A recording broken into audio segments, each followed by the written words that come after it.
Саламатсыздар ма, оқушылар? Бүгінгі сабағымыздың тақырыбы халық санағы. Сабақтың мақсаты халық санын анықтау тәсілдерін түсіндіру. Жалпы халық туралы ұғым.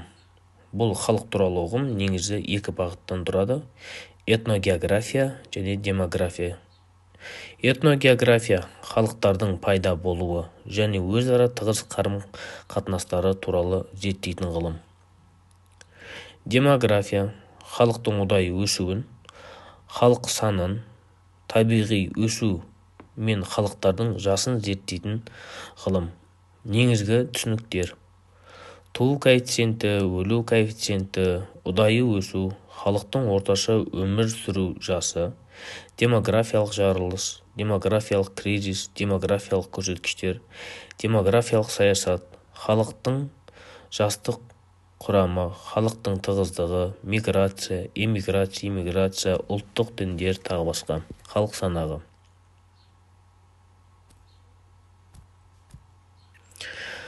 Жалпы жер бетінде 8 миллиард халық бар екені барлығымызға белгілі. Жалпы осылардың әрқайсының өзінің ұстанатын діні, тілі, салт дәстүрі, әдет ғұрпы бар екені барлығымызға белгілі. Жалпы 20 ғасырға қарай халық санының ұдайы өсуі ол өте қарқынды күйде болды. 1900, 1920, 1950, 1960, 1980, 1990, 2000 жылдар аралығында халық санының ұдайы өсуінің негізгі статистикасы сіздерге арнайы ұсынып отырмын. Яғни осы 20 ғасырда жалпы 7 миллиард адамға жеткенін көріп отырсыздар.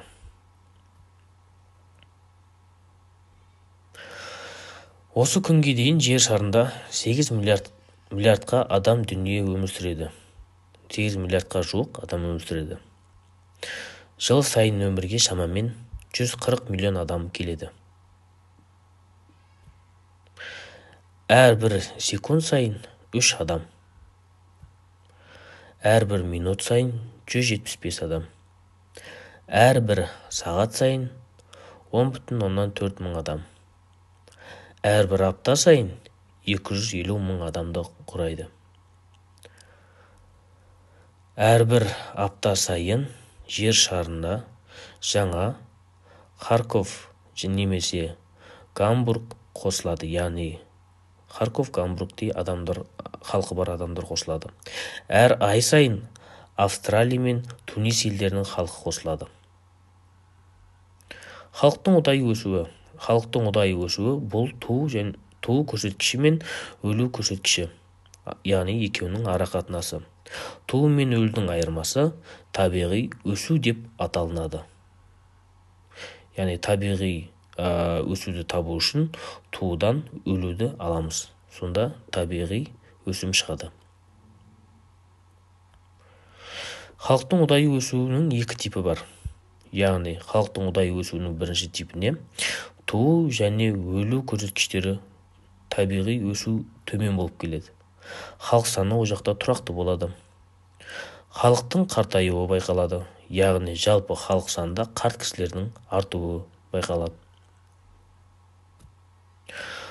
Халықтың ұдайы өсуі, яғни формуласы міне, яғни 13 алынған 9 тең 4. Мысалы, бұндайға көбінесе шетелдік Европа, ТМД, Солтүстік Америка, Жапония, Австралия елдеріне тән болып келеді. Бұл жас жыныстық пирамидасы. Халықтың ұдайы өсуінің екінші типі ол бізде туу жоғары, өлу төмен болғандықтан табиғи өсу жоғары болады. Халық санының үнемі артып отыруы байқалады. Жалпы халық санында жастардың санының артуы байқалады. Халықтың ұдайы өсу, яғни формуласы 29 алынған 9 тең 20-ны құрайды. Мысалы, бұндай халықтың ұдайы өсуінің негізгі типтеріне жататын жатады, яғни Африка елдері, Оңтүстік Америка, шетелдік Азия елдеріне тән болып келеді. Яғни бұнда бізде халықтың ұдайы өсуінің екінші типінің жаңағы жас жыныстық пирамидасы көрсетілген. Халықтың ұдайы өсуінің екінші типінде бұнда бізде Солтүстік Америка, Европа, Азия, Африка, яғни тағы басқа материктерді жатқызуымызға болады. Бұның ішінде мысалы бізде 15 алынған 9. Бұл Солтүстік Америка, тең 6.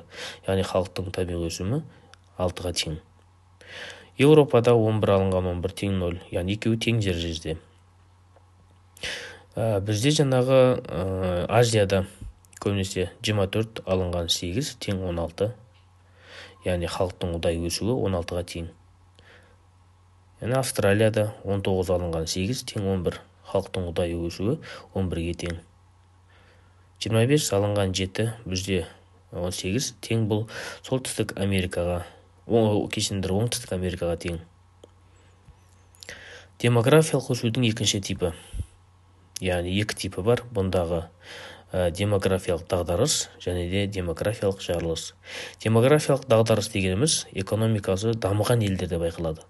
Яғни бұнда халықтардың қартаюы көп болып келеді. Қарт адамдардың көп болуы. Қарт адам көп болғанда елде жұмыс істеу жағдайы, адамдардың жағдайы төмендейді, жұмыс істеу жағдайы, бірақ экономикасы жақсы дамыған. Одан кейін демографиялық жарылыс, бұл дегеніміз дамушы елдерге тән. Бұл дамыған елдерде, мысалға дамушы елдерде айтатын болсақ, онда жаңағы жастардың көп болуы және де жұмыссыздық проблемасы, азық-түлік проблемасы ең басты проблемалар болып табылады.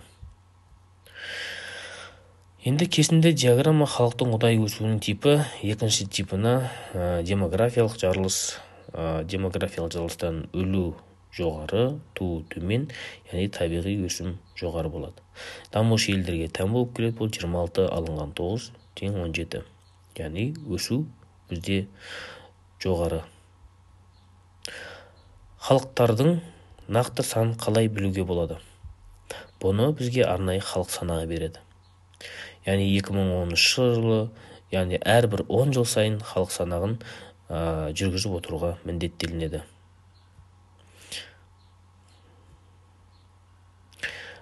Жер шары халқының тығыздығы, халықтардың тығыздығы. Яғни осы картада көріп отқандарыңыздай қоңыр түске боялған, яғни халықтардың көп қоныстанған аймақтар.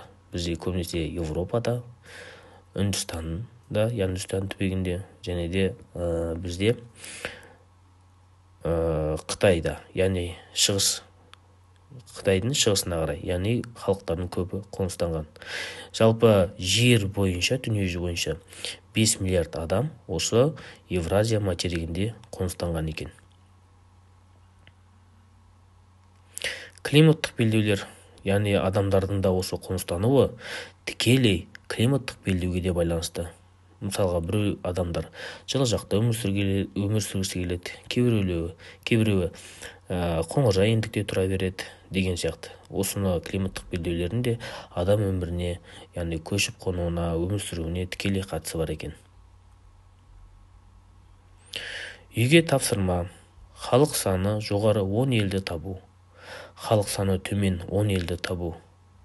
Халық тығыздығы жоғары 10 елді анықтау.